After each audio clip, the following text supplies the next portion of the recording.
Hey guys, so today I'm giving you tons of information about prioritizing the right goal if you are a runner. Because if you're a runner right now, you probably just don't want to improve your running times. There's probably a number of goals that you want to work on. And I make sure that you guys are aware of this as well, because this is so important to make sure that you build a foundation. Because if you build a foundation, you're more likely to get the best possible results with your running. If you drop body fat, you will improve your running times. If you build muscle mass, you will improve your running times. But here's the thing, if you're wanting to improve things like fat loss, gaining muscle mass, being in a position where you're hitting the best possible times and enjoying your love for running again, there are always going to be like certain things that you need to consider with regards to methods that are going to need to change. You can't prioritize them all. The problem with you guys is you probably try to prioritize too many goals all at once. You want to drop body fat, you want to improve your running times, you maybe want to build a little bit more muscle mass to avoid injuries. And in reality, there's too many things that are happening. Breaking your goal down into phases is really, really helpful. Now, as you can see here, this is a client that I'm working with at this moment in time, Nicola, and she's been with me for 6 months now. Being in a position, what we've tried to prioritize when she very first started with me was fat loss and making sure that we hold on to muscle mass to build a bit of a foundation around that. Now, obviously, over a period of time, I'd probably say for like the first 6 weeks, we were able to prioritize that. But afterwards, mileage was slowly starting to increase. So in that time period, we needed to change things around. Because when mileage increases and when you're prioritizing your running performance, you can't prioritize fat loss. You can't prioritize building muscle mass because it's going to impact your recovery and your enjoyment of the actual training block that you're actually going into. So here's the thing, breaking things down, as you can see from Nicola right here at this moment in time, we lost a considerable amount of weight. We were able to focus our attention on fat loss. But when we went through a position of increasing her calories up, she was actually gaining a little bit of weight. But here's the thing, if it's a small amount of weight, which it was with Nicola as well, it was probably only around about, 3 pounds, maybe 4. The issue with this is we potentially feel as if this is like body fat that we're actually increasing. Now, if it's a small amount of weight over a short period of time, there's nothing to be too concerned around. But if it's like a certain amount of weight, which is obviously gained over long periods, we can relate that to fat loss. But for that like 4 weeks, we could not prioritize fat loss. We were pushing our calories up to maintenance, so she was increasing the calories that she was consuming, especially on weekends. We were actually putting her in a surplus. We were actually increasing a lot of calories before she actually went into her long runs on the weekend. And when we increased the amount of foods that I was actually giving to her, they contain carbohydrates. And when you consume more carbohydrates, for every gram of carbohydrates that you consume, you're going to retain around about 4 grams of water weight. So even though that you're at maintenance, you're not actually like gaining body fat or losing it again. You may find that the scales creep up. The problem we face is when we go through this position of not having the best relationship with the scales and you like step on the scales and like, wow, I've like gained a couple of pounds on the scales, you start to edge back on the side of caution because what you think is the best thing to do is you being lighter is the best thing for you to get the runner performance that you want. So you under fuel. And when you under fuel, what's going to happen? You're going to have recovery issues. You're going to potentially then start to overeat at other periods. I've seen it happen a number of times before. I've worked with clients in the past. What they used to do is they'd undereat and then they'd overeat at other periods and they'd eat like loads of processed food.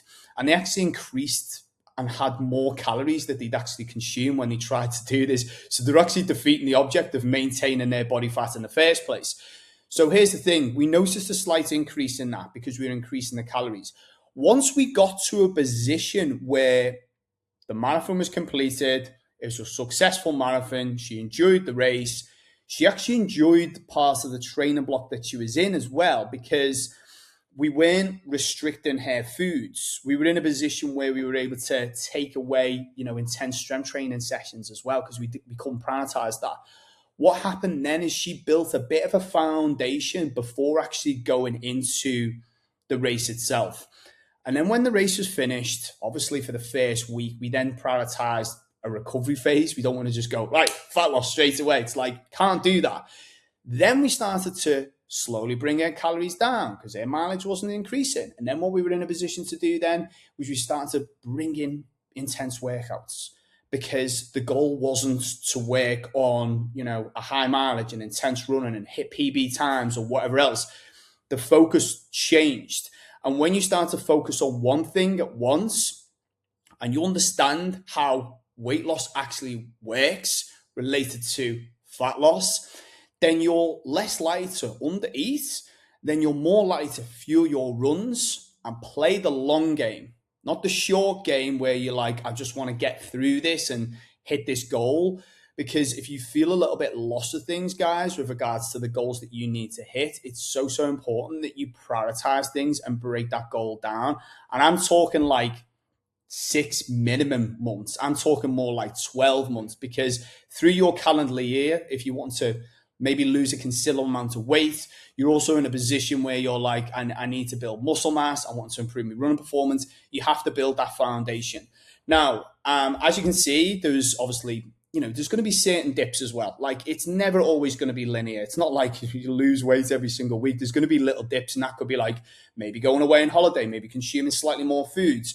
All of these things where we're going to have maybe like a little dip where we gain a little bit of weight is perfectly fine over short windows. Remember when I explained to you, like, short periods of weight gain doesn't relate to fat gain. There's a difference between, weight loss and fat loss.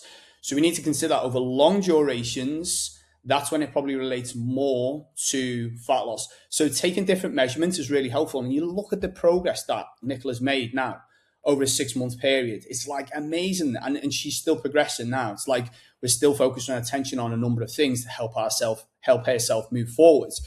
So it's really, really helpful for us to focus on these things. And these are the points that I want to bring up here. I'm just going to move myself to the side. Is we need high mileage, which is basically more fuel, increasing our calories up. Scale fluctuations does not equal fat gain. That's one thing that you need to focus your attention on.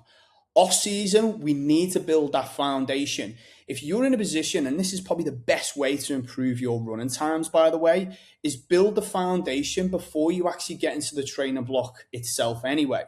Before mileage goes crazy high in intensity with runs, because you probably have like maybe a really intense like interval session throughout the week where you want to perform well, and then you've got your long run on the weekend that you want to do. Your body's pushing, it's taking itself out its comfort zone. So the last thing you want to be doing is then starting to focus your attention on fat loss and everything else. The problem I face with a lot of people who I speak to is they try and focus their attention on too many things all at once. It just feels overwhelming. You don't sustain the goals that you want. You actually don't get the running times that you want. You have recovery issues. You gain the body fat back, and strength training just gets moved to one side, and you're picking up niggles and injuries, and you're having to see the physio. That's not necessarily what you want, is it? I'm sure it isn't. So focus your attention on this, guys, and then focus your attention on that off season of maybe building or holding on to muscle mass, dropping a bit of body fat. And when you've gone through maybe a phase of like, I think an ideal phase is probably around about 3 months at least to do this.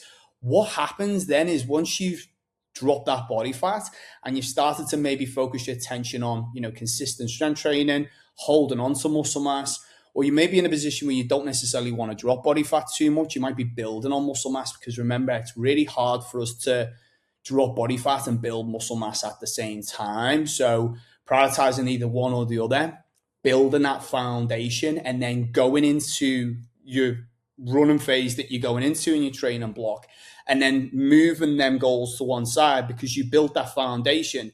That's not the priority right now. One goal at a time, working on the phases, get sustainable results.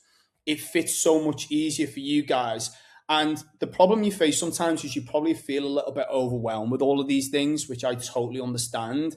You just need to understand when to break these goals down, when your race is actually happening, what the date is, how long you can spend in a specific phase before mileage goes crazy high.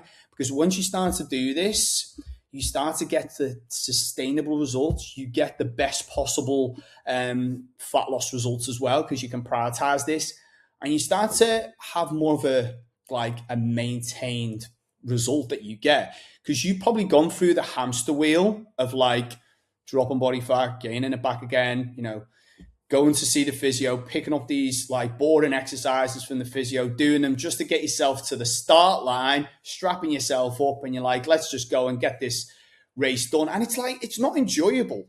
It really isn't enjoyable.